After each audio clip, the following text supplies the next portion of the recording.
तो ये देख के आप ज़रूर सोच रहे होंगे यार ग्रेटर से इस तरह से कड़े को या बैंगल्स को कौन ग्रेट करता है। तो गाइस पूरा वीडियो देखिएगा जब भी आपको समझ में आएगा कि इस तरह से ग्रेट क्यों कर रहे हैं हम।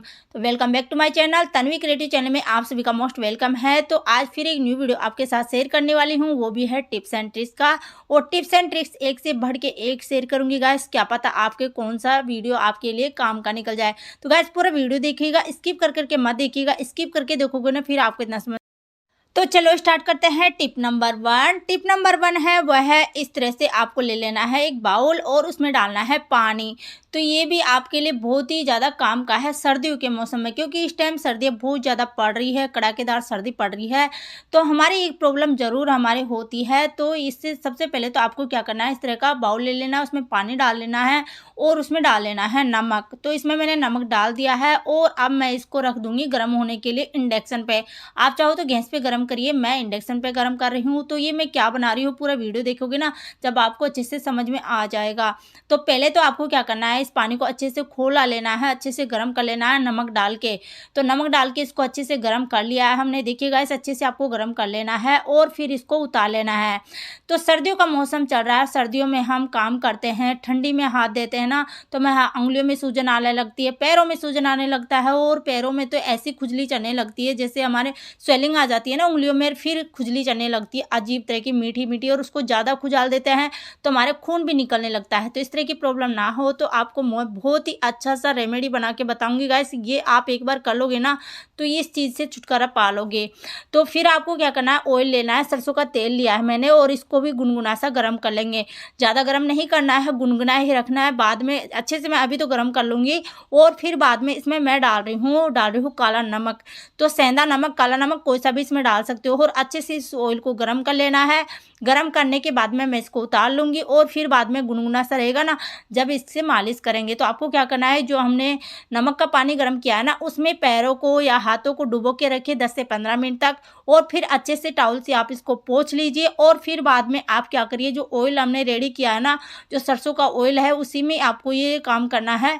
तो इसको फिर बाद में आपको हाथ पैरों के, आपके हाथ पैरों के अच्छे से मालिश कर लेनी है, जहाँ भी आपकी स्वेलिंग आ रखी है हाथ पैरों में। तो शाम के टाइम ही करिएगा ये काम और फिर बाद में इससे अच्छे से मालिश करके और फिर आप सॉक्स पहन लीजिएगा। सॉक्स पहन लोगे ना फिर बाद में इसको करना कितने दिन है, लगातार 10 से 15 दिन करोगे ना तो आपके हाथ पैरों में इस तरह की प्रॉब्लम होगी नहीं। ऐसे तो प्रॉब्लम बिल्कुल 3 से 4 दिन में ही ख़त्म हो जाएगी।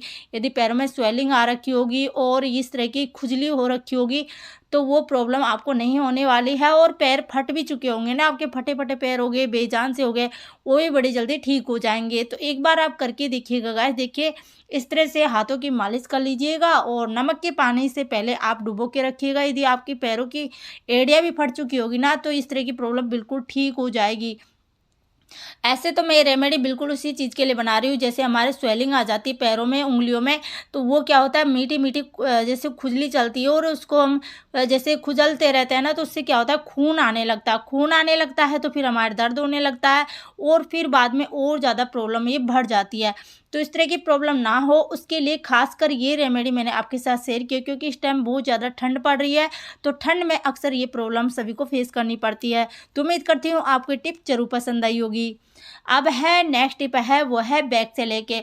तो इस तरह के हम बैग लेके घूमते हैं, जैसे कहीं भी मार्केट जाते हैं तो इस तरह के बैग हमारे पास होते हैं। कभी कभी बार क्या होता है कि चेन हमारी हो जाती है ख़राब, तो ख़राब हो जाती है ना तो फिर क्या है कि परेशानी हो सकती है, कुछ भी सामान निकल के गिर सकता है। तो चेन ख़राब हो जाती है तो मार्केट में हमें सही करवाना जाना पड़ेगा। मार्केट में सही करवाने जाएंगे तो पैसे बर्बाद होंगे, आप सभी को पता है बिना पैसे तो कोई ठीक नहीं करेगा। तो आपको मैं घर पे ही ठीक करना बताऊंगी, बहुत ही आसान सा तरीका बताने वाली हूँ, उसी से आपके चुटकियों में 3 चैन है बिल्कुल ठीक हो जाने वाली है। तो ये देखिए गाइस हमारी चैन हो गई थी ख़राब और फिर बाद में मैंने सोचा मैं इसका क्या करूँ, तो मैंने लिया है नोज प्लास। तो नोज प्लास हो तो नोज प्लास ही ले लीजिएगा, नोज प्लास ना हो तो कोई सा भी प्लास चलेगा। पर आपको क्या करना है, इसको इस तरह से आपको दबाना, जिस साइड से हम इसको खींचते हैं ना उस साइड से हल्का हल्का साइड साइड से दबाना है। ऐसा नहीं है कि आपको अच्छे से दबाना, जोर लगा के मत दबाइएगा, जोर लगा के दबाओगे तो आपकी ये चेन हो जाएगी ख़राब, टूट जाएगी। तो इसको मैंने आगे से दबा लिया है। अब मैं इसको पीछे साइड से भी इसी तरीके से दबा लूँगी। पीछे साइड से भी आपको इस तरह से हल्का-हल्का दबा लेना है। तो इस तरह से दबाने से क्या होगा कि चेन में जो हमें रोलर है ना, वो काम वर्क अच्छे से नहीं कर पा रहा है। तो इस तरह से हम इस पे प्रेस करेंगे ना, तो रोलर अच्छे से बैठ जाएगा और फिर हम चेन को इसको खींचेंगे ना, फिर बाद में अच्छे से वर्क करने लगेगा। तो ये प्रॉब्लम होती है, रोलर है अच्छे से काम नहीं करता है। इसके अंदर जो रोलर होता है ना, वो अच्छे से वर्क नहीं करता है। इसकी वजह से चेन है हमारी हो जाती ख़राब।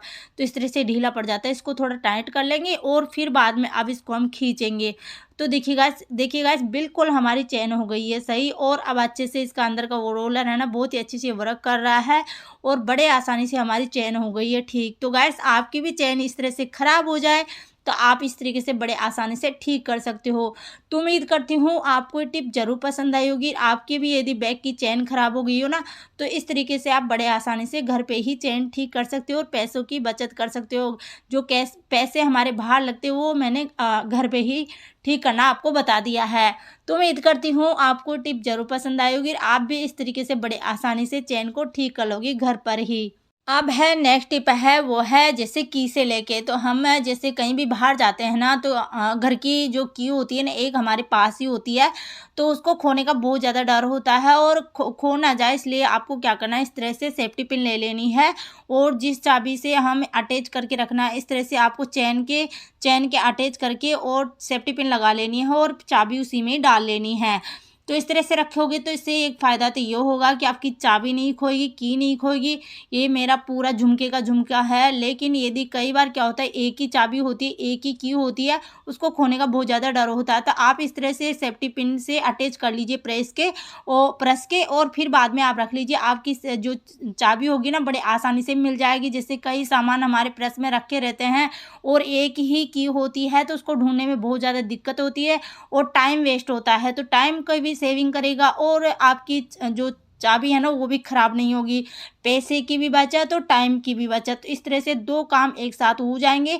आप इस तरीके से, मेरे पास तो एक पूरा चाबी का झुमका है और इसके लगा हुआ भी है, तो खोने का डर नहीं है। लेकिन कई बार क्या होता है कि कई लोगों के पास एक ही चाबी होती है, यानी वन की होती है, तो वो है ना, खोने का डर होता है। तो इस तरह से आप सेफ्टी पिन से अटैच करके जो प्रेस होता है ना, उसके अटैच कर लीजिए चेन के और फिर बाद में रख दीजिए। आपकी की है ना, कहीं भी नहीं खोने वाली हो, टाइम पे आपकी चाबी मिल जाएगी और इस तरह से आप आराम से खोल के ले सकते हो और आपको टाइम भी वेस्ट नहीं होगा।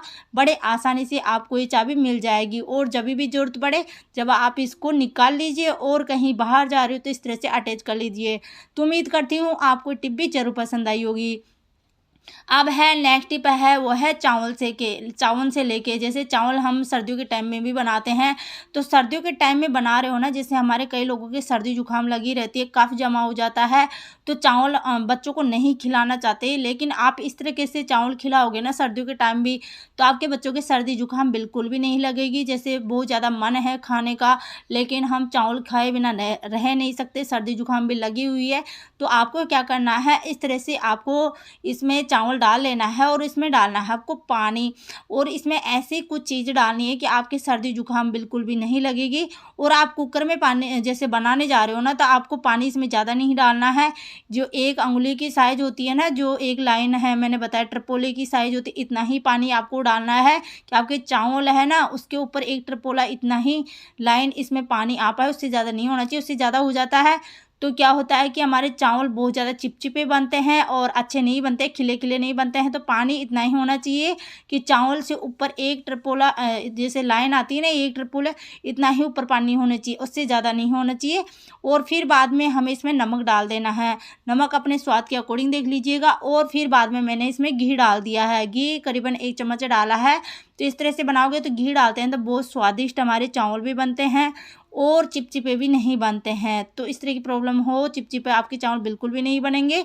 और दूसरी जो है कि हमारे सर्दी जुकाम लगी हुई है, तो आपको क्या करना है, 3 से 4 के लगभग लौंग लेनी है और एक तेज पत्ता तोड़ के इसमें डाल देना है।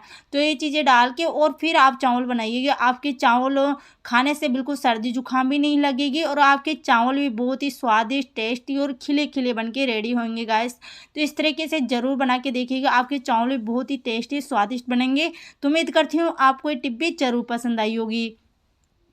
अब है नेक्स्ट टिप है उस तरह से बैंगल से लेके। तो ये बैंगल्स हैं जो है लाख के बैंगल हैं, लाख के जो हम राजस्थानी साड़ी में जब बहुत ज़्यादा पहने जाते हैं ये बैंगल्स।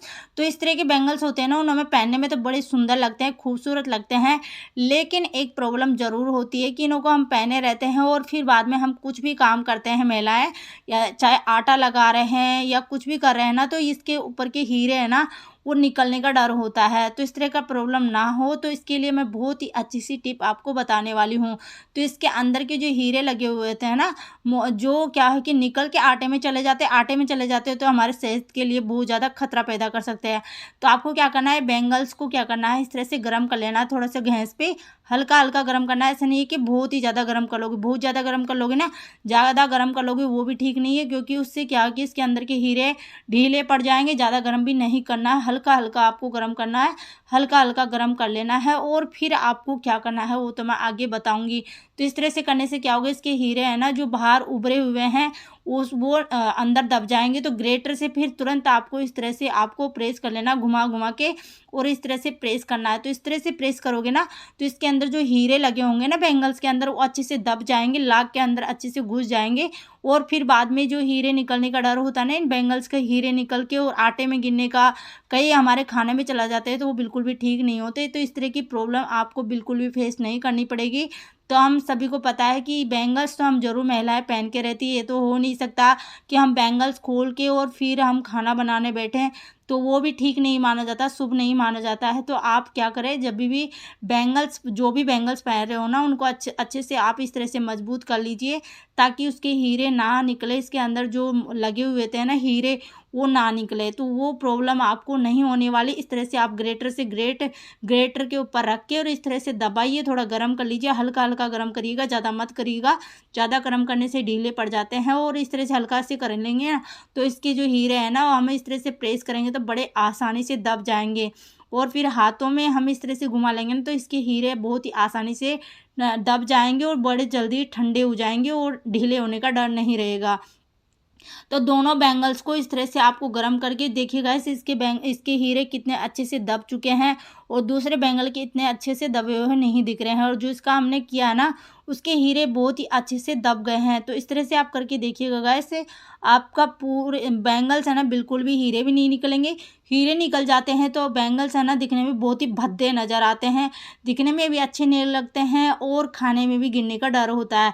तो इस तरह की प्रॉब्लमें आपको फेस नहीं करनी पड़ेगी। आप इस तरह से गर्म करके ग्रेटर पर रखिए और रख के इस तरह से प्रेस करके घुमा घुमा के प्रेस करिएगा, तो पूरे हमारे जो बैंगल्स के हीरे हैं ना अच्छे से सेट हो जाएंगे, इस तरह की प्रॉब्लम आपको नहीं आएगी।